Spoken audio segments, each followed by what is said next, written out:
I'm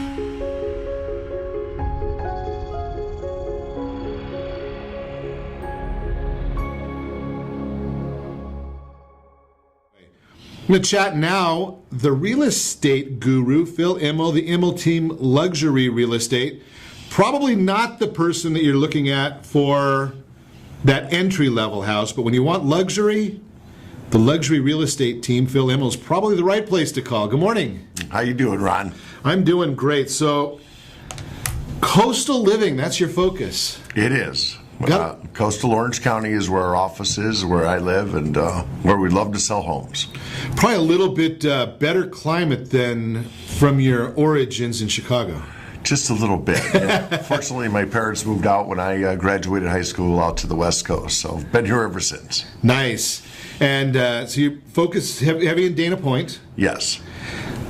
I don't know if you know the number, and the number is not even important, but do you find that the real estate, does it balance out that Wall Street act?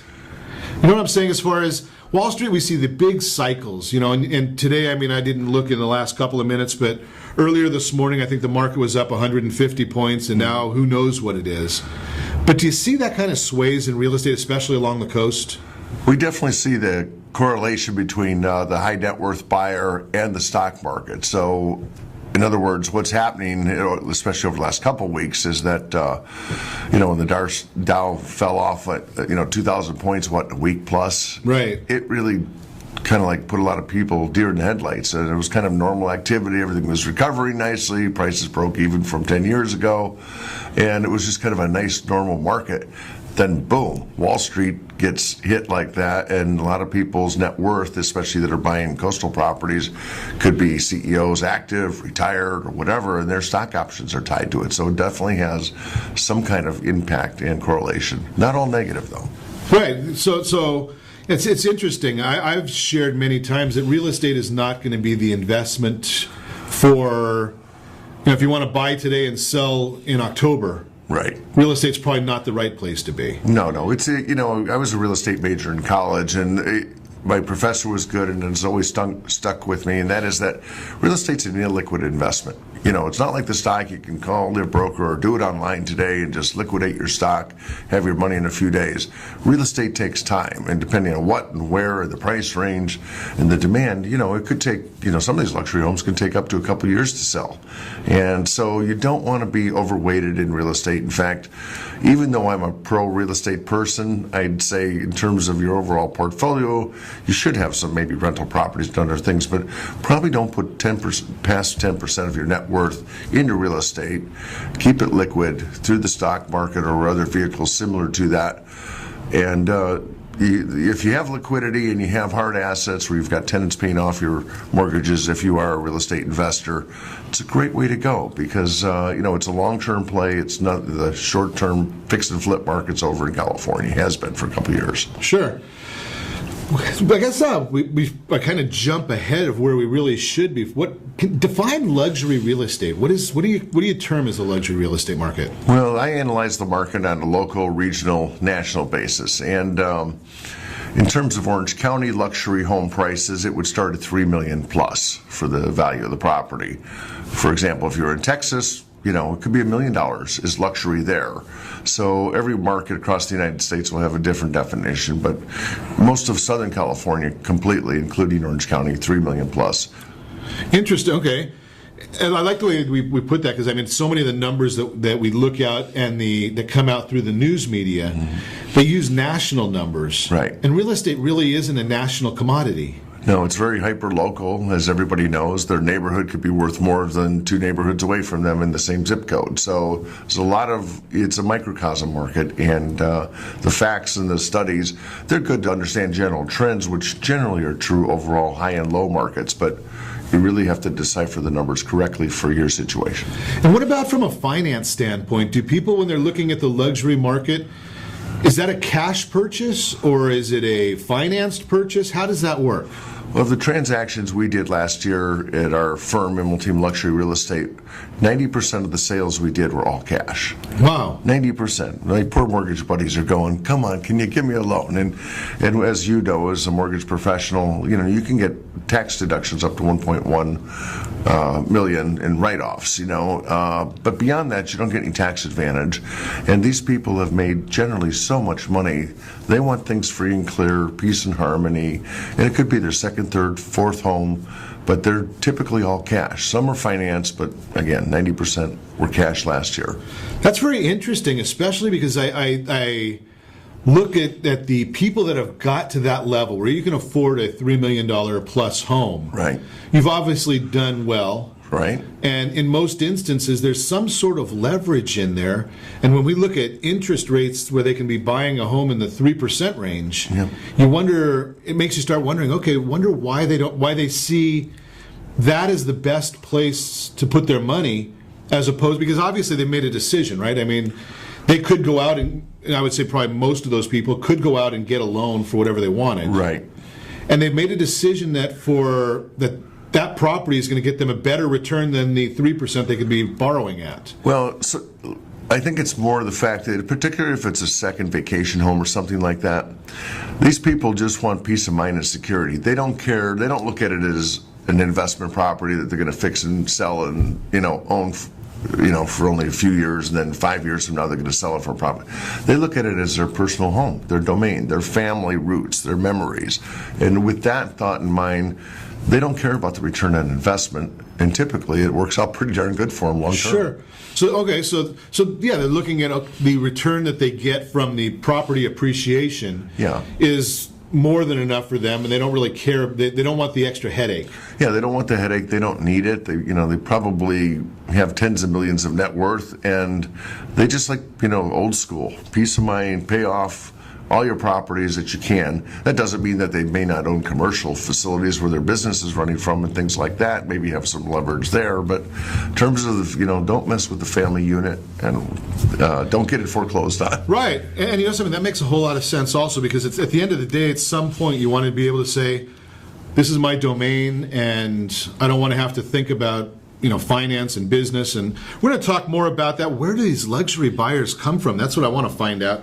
A nice $3 million plus home. You see some of them in Dana Point area, $10-20 million.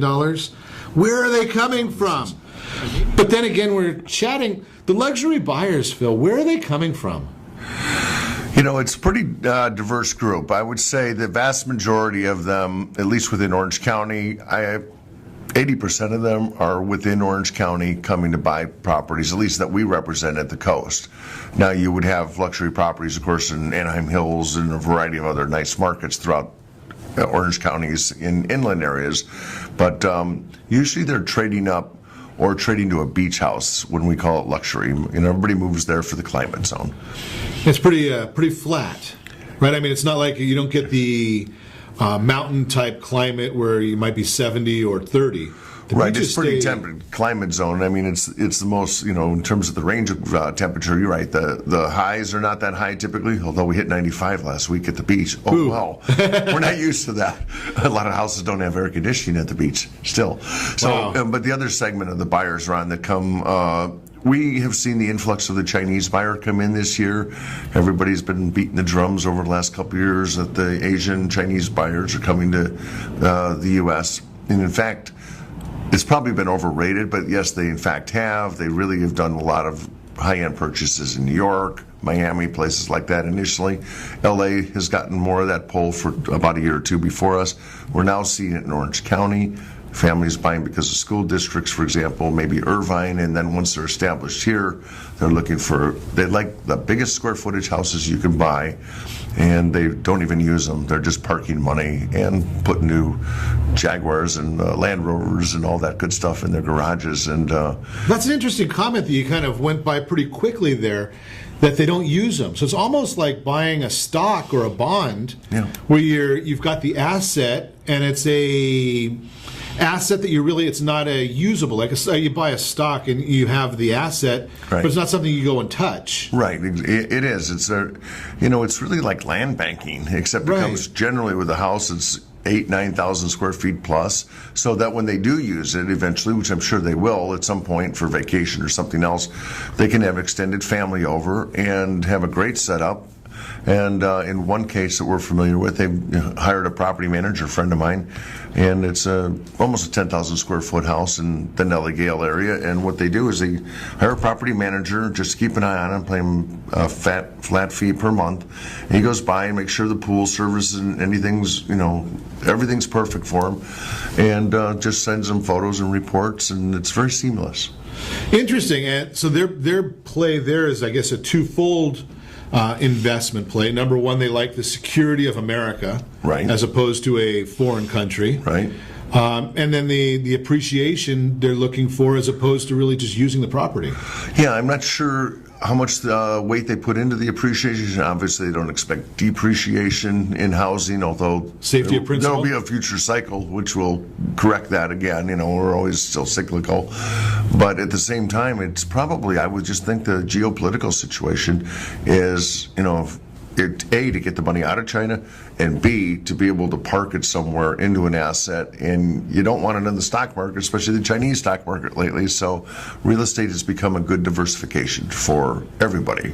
And they don't have to worry, obviously. They come with a much different mindset than we have, because they're worried about, in the foreign countries, many of them, right. China, South America, where the government may come in and just take their asset. Absolutely. Right? They don't worry about that. They don't, a lot of these different areas, they don't trust the banks. Right. So here's an asset. America's still the safest place, in terms of ownership of real estate, clear title, and all the other minutia that people don't think about. But it really, after 40 years of doing the brokerage business myself, it's really, I think, the safe haven for real estate assets. It's got to be fascinating. One of the things that I would think that would be really exciting in your specific arena of work, because obviously real estate is so vast. You can have the ultra low end real estate. You can obviously go to where you are in the luxury real estate. Is the opportunity of chatting with some of the people, right? Is the opportunity. I love people. Right. People kind of laugh at me. Well, Ron, you're sitting behind a radio microphone with usually one or two people, three people. And I tell people, I just love being with people and chatting with people and hearing their story. Are there any stories you can share? There's always some classics, probably in everybody's business, but in real estate, and that is one of the passions and interests that I have in it. It's very stimulating because you really, beyond just like commercial real estate where it's all black and white and the numbers make sense, you really don't know much about the human beings as much as you do the asset and the value of it. Residential real estate, completely different. I used to say that value in residential is 80% logic, 20% emotion. I can tell you that can bounce 50-50 pretty quick sometimes, because you got a husband typically and a wife. So right there you've got those dynamics. Sometimes you're the referee, the banker, the whomever involved in the psychologist, the Dr. Phil, if you will, of their life. And so you learn all this personal information about them. And then one example that I briefly mentioned offline was when we went on a listing appointment. This goes back more than 10 years ago. And I go up to this gentleman's house, oceanfront house, spectacular, just done to the tens. Look out at the view, you can see Catalina Island, you just fall in love, and you just say, wow, this is great. I'm thinking, why are you selling this house? Well, I just built a new one next door. It took me 5 years to build, and you should see what he built. It's probably, it could be a $30 million house. Wow. And he bought one next door just to refresh it for his family to live in, when he spent 5 years building the next oceanfront. I'm thinking, who the heck has two ocean fronts? Right. I mean, not many people. And I grew up, as I mentioned offline too, that in Chicago, where you're supposed to be a doctor or a lawyer, maybe a CPA, but that was like narrow vision. You get out to California with the entrepreneurs.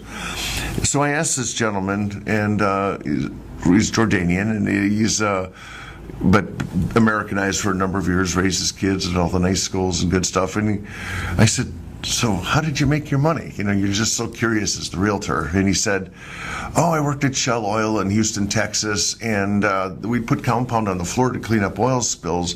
And he says, somehow I developed the patent for scoop kitty litter as a result of that, and went out and licensed it all to Ralston Purina and everybody else. And wow. Every time a cat did its thing, worldwide. I don't, even if you got a penny or a nickel, Sure. a lot of cats worldwide using clumping kitty litter. He made bank, and it was like, what a fascinating story. Who would have thought? So we call him the kitty litter guy. And that's the beauty of I would assume with what you do, right, is all these different. There's a zillion ways of making money in America, and you're only limited basically by your own imagination. True.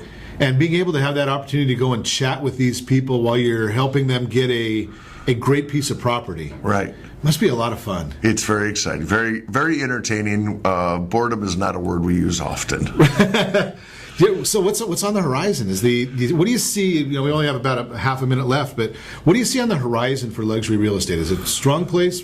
Yeah, I think good, bad, or ugly. The rich are getting richer, and sometimes geometrically, exponentially richer. And so the kind of climate that we have in Southern California attracts some of the wealthiest people worldwide. I think the trend will continue. I think it'll be pretty steady for 5 years in all levels of the market, luxury or not. There's always going to be another, cycle and decline, but I think it's pretty healthy, looks promising, and when the stock market continues to stabilize and people's stock options, which does impact their net worth, is normal, the demand is even higher. And people want to get on with their life. They're 50, 60 years old that want to buy a nice family compound and park it and enjoy it. What more? That sounds like the American dream. Park it, enjoy it, do hard work, and then reap the rewards. Great information. If you want to meet the real estate guru, give me a call. I'll put you in touch with Phil Immel, the Immel team, luxury real estate here in Southern California. And make sure to set that first radio preset button to come back here every day.